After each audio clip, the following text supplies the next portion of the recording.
हे guys, welcome back. तो quick update लेके आए आपके लिए बिटकॉइन के बारे में एंड नेक्स्ट जो की लेवल्स हैं उनके बारे में भी बात करेंगे। लेकिन उससे पहले मैं आपको बोलूँगा, अगर आपने हमको टेलीग्राम पे ज्वाइन नहीं कर रखा है तो यहाँ पर आप ज्वाइन करिए, लिंक आपको डिस्क्रिप्शन में मिल जाएगा। चैनल का नाम भी है ऑफिशियल क्रिप्टो इंडिया, तो ईजिली आप टेलीग्राम पे सर्च भी कर सकते हैं। यहाँ पर कल रात को मैंने आपसे जो इंपॉर्टेंट सपोर्ट जोन है वो शेयर किए थे कि पहला यहाँ पर 59,500 है एंड उसके बाद अगर ये एरिया ब्रेक होता है तो 57,500 का हमारा ये एरिया जाता है, जहाँ पर 50 डेली मूविंग एवरेज और हमारी एक ये बॉटम की ट्रेंड लाइन बन रही है। तो ये एक इंपॉर्टेंट एरिया होगा। लेकिन आज अगर आप देखोगे बिटकॉइन की प्राइस के अंदर ऑलमोस्ट 20% का डंप देखने को मिला है। बिटकॉइन की प्राइस यहाँ पर दोनों मूविंग एवरेजेस को ब्रेक करके $51,500 पे आ गई। तो काफ़ी हैवी वॉलेटिलिटी थी यहाँ पर। लेकिन अभी अच्छी चीज़ ये है कि हमको अच्छा पुल बैक देखने को मिला है एंड बिटकॉइन की प्राइस फिर से यहाँ पर 50 डेली मूविंग एवरेज जो है इसके ऊपर जा रही है। अभी इंपॉर्टेंट चीज़ यहाँ पर यह है कि अगर आप देखते हो तो बिटकॉइन की प्राइस के लिए अभी भी यहाँ पर स्ट्रगल कर रही है, बट आई वांट टू सी कि बिटकॉइन की प्राइस 57,500 के ऊपर जाए तो फिर ये हो जाएगा कि हाँ, ये फॉल आउट जो करेक्शन था थोड़ा सा हुआ और अब यहाँ पर ओवर हो चुका है, फिर से रिकवर कर रहा है। लेकिन अगर हमको यहाँ पर जो डेली कैंडल क्लोजिंग है वो उसके अंदर हमको 57,500 के ऊपर हम नहीं जाते हैं और बेसिकली यहाँ से और फॉल आउट हमको देखने को, मतलब इसके नीचे क्लोज करते हैं, तो फिर प्रोबेबिलिटी है कि हम यहाँ पर लोअर लेवल टेस्ट कर सकते हैं। क्योंकि अगर आप करेंटली देखेंगे बिटकॉइन की प्राइस के अंदर, पहले हमने जब 50 डेली मूविंग एवरेज को यहाँ पर जनवरी मंथ के अंदर टेस्ट किया था तो अच्छा हमको पुल बैक देखने को मिल गया था। उसके बाद नेक्स्ट अगर आप यहाँ पर फिर से मार्च मंथ के अंदर देखोगे तो सेकंड टाइम यहाँ पर जब टेस्ट किया हमने इस मूविंग एवरेज को, अच्छा पुल बैक हमको देखने को मिल गया और अब फिर से यहाँ पर बिटकॉइन की प्राइस इस लेवल को टेस्ट कर रही है एक महीने के डिफरेंस के अंदर ही। तो यहाँ पर अच्छा पुल बैक आ जाए तो दैट इज़ गुड, लेकिन अगर वो नहीं आया तो फिर चांसेस हैं लोअर लेवल जो है थोड़ा और करेक्शन स्लाइटली हमको यहाँ पर देखने को मिल सकता है। और एक चीज़ हमेशा चार्टिंग के अंदर ये ध्यान रखनी है, कोई भी मूविंग एवरेज, कोई भी सपोर्ट रेजिस्टेंस बार बार जब टेस्ट होता है तो उसकी प्रोबेबिलिटी ब्रेक होने की और ज़्यादा बढ़ जाती है, अनलेस एंड अनटिल हमको अच्छा पुल बैक फिर से देखने को मिले। तो ये चीज़ थोड़ी सी आपको ध्यान रखनी है। बाकी ये जो करेक्शंस है इनसे आप इतना डरिए मत। ये नॉर्मल बिटकॉइन की प्राइस के अंदर इतनी वॉलेटिलिटी तो चलती है, 20-40% तो नॉर्मल है। इनफैक्ट यहाँ पर 40% भी जो आ जाए करेक्शन तो उसमें कोई बुरी बात नहीं है। इनफैक्ट जो एक तरह से करेक्शन ड्यू है काफ़ी टाइम से वो हो जाएगा और फिर हम और फर्दर मूवमेंट कर सकते हैं। बाकी अगर आपने प्रीवियस वीडियो देखे हैं तो एक वीकली टाइम फ्रेम के अंदर जो बेरिश डाइवर्जेंस बन रही है और जो एक पास्ट पैटर्न में हमेशा हुआ है कि वीकली में जब भी बेरिश डाइवर्जेंस बनती है और जब भी बुल रन में हम होते हैं 30-40% करेक्शन हमको देखने को मिलता है और बिटकॉइन की प्राइस आके हमेशा 20 वीकली मूविंग एवरेज को टेस्ट करती है। तो ये लाइन अब यहाँ पर अराउंड $42,000 तक यहाँ पर मूव कर गई है। लेकिन अभी तक पूरे बुल रन के अंदर इस मूविंग एवरेज को टेस्ट हुआ नहीं है। एक तरह से आप ये भी बोल सकते हो बहुत सारा सिनारियो जो मार्केट के अंदर है वो चेंज हो गया। तो वी हैव टू सी ये चीज़ यहाँ पर होती है कि नहीं होती, क्योंकि अभी तक वीकली चार्ट्स में भी अगर आप देखते हो बिटकॉइन इस लेवल पे अच्छी वीकली कैंडल्स बना रहा है। आप देखोगे पुल बैक, वॉलेटिलिटी आ रही है, करेक्शन आ रहा है, लेकिन ओवरऑल हम इस जोन पे अच्छा होल्ड कर रहे हैं।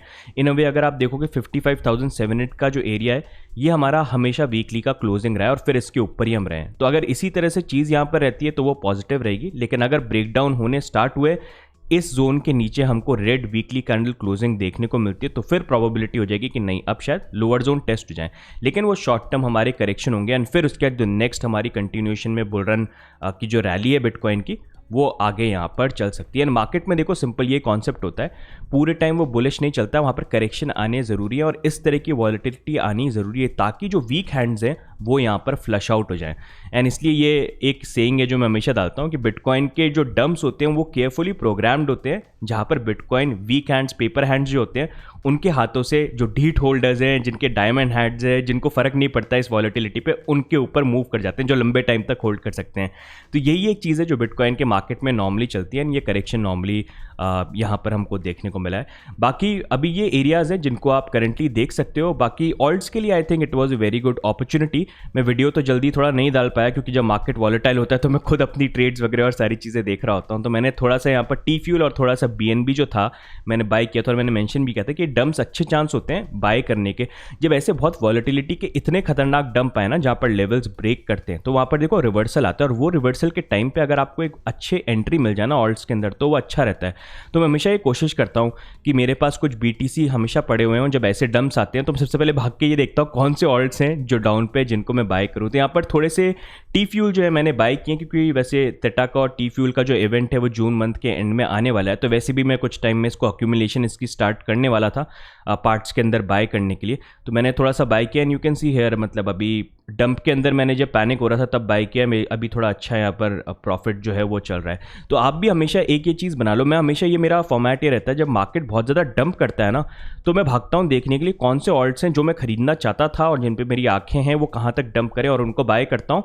और फिर अगर मेरे को लगता है तो थोड़ा प्रॉफिट ले लेता हूँ या फिर अपना स्टॉप लॉस के अकॉर्डिंग उसको मूव करता रहता हूँ।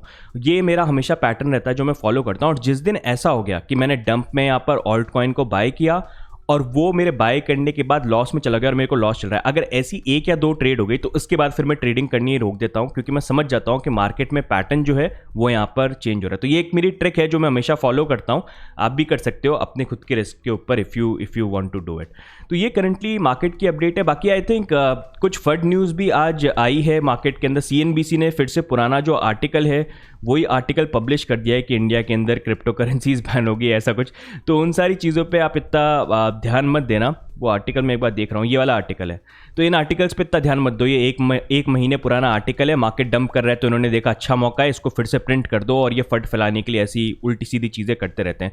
तो मीडिया पे तो बिल्कुल ही भरोसा मत करो जब क्रिप्टो करेंसी की बात आती है। ये बिना सोचे समझे कि यहाँ पर जो लोग क्रिप्टो करेंसी में ट्रेड करते हैं उनको कितना नेगेटिवली ये न्यूज़ इम्पैक्ट कर सकती है, कितना उनको मैनिपुलेट कर सकती है कि अब भाई फटाफट बेचो, वो प्रिंट कर देते हैं, क्योंकि इनको सिर्फ क्लिक्स चाहिए, इनको परवाह नहीं है लोगों के यहाँ पर कितना नेगेटिव उनको इम्पैक्ट करे उनके पोर्टफोलियो में। फाइनेंसेस की बात है लेकिन ये सीरियसली लेते नहीं है, तो इसलिए इन चीज़ों पे ध्यान मत दो, इनको इग्नोर करो। मैं भी इनको इग्नोर ही करता हूँ। इनसे बढ़िया न्यूज़ तो सबसे पहले न्यूज़ हमको मिल जाती है, ये तो बाद में फालतू की न्यूज़ें छापते रहते हैं। तो ये टेंशन मतलब मार्केट में सब बढ़िया है, बस ये हर चीज़ में एंटर करने का, हर चीज़ का जो होता है वो मार्केट में एक टाइमिंग होता है, उसी के अकॉर्डिंग चीज़ें प्ले आउट करो, अपनी ट्रेड्स को अच्छे से प्ले आउट करो। और ये माइनर कनेक्शन जो है ये चलते रहते हैं। 20% हो गया, इनफैक्ट यहाँ पर 40% भी हो जाए तो कोई बड़ी बात नहीं है। I think that will be better, वो बढ़िया है। वो अगर करेक्शन आता है तो उसके बाद फिर और फर्दर मूवमेंट जो है हमको देखने को मिलेगा।